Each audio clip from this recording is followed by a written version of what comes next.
come back up to your phone. Come back up. Well, good afternoon and hello 4th of July. I am coming to you from Jekyll Island. And Jekyll Island is a wonderful island off the coast of southern Georgia, just north of the Florida border. And today I'm talking to you on the 4th of July, and I want to talk about the Wanderer. The Wanderer was a ship that was brought to these coasts in 1858. It was originally built as a yacht, modified to become a slave ship, and illegally captured and carried cargo from Africa to these coasts. Why is it so interesting? Because in the early 1800s, the Congress passed a law saying it was illegal to carry slaves from Africa to these shores. Though slavery was legal in the United States, it was not legal to transport them from Africa to America. So the Wanderer is a slave ship that landed off the coast of Jekyll Island illegally, carrying over 400 Africans. It was close to 500 when they left Africa. By the time they reached Jekyll Island, it was about 400 slaves, illegal cargo that were brought to these ports. The men were eventually tried for breaking the law and transporting slaves illegally into the United States, and they were later acquitted. Why is this important? It's important for several reasons. Why? This is 4th of July, and as we celebrate the birth of our nation and the independence that we celebrate, that was first inaugurated in 1776. Yes, in 1776, America declared their independence from Great Britain, and we became a free nation. But with this freedom, this new nation still saw fitting to transport human cargo and enslave them in these United States.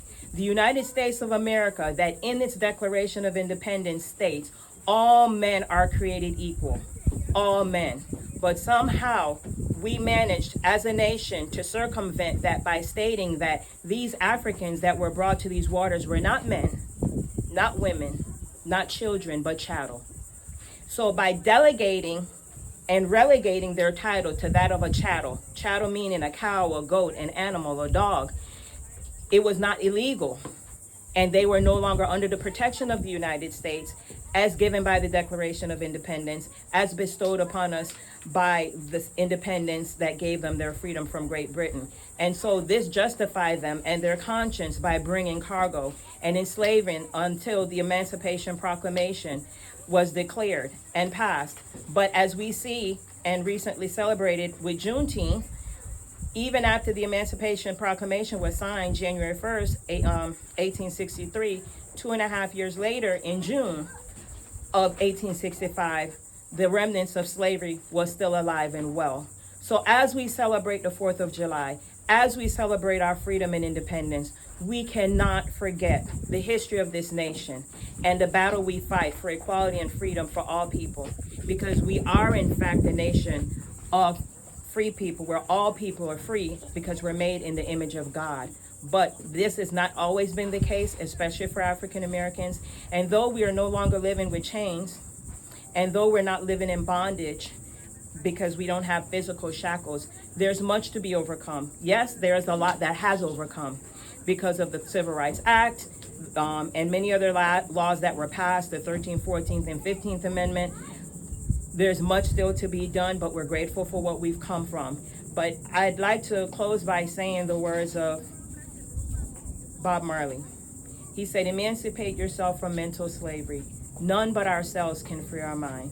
So despite what is going on around us, let us be mindful that responsibility first lies within ourselves to educate ourselves, because if we forget where we come from, we might not be mindful of where we're going, and we may repeat history.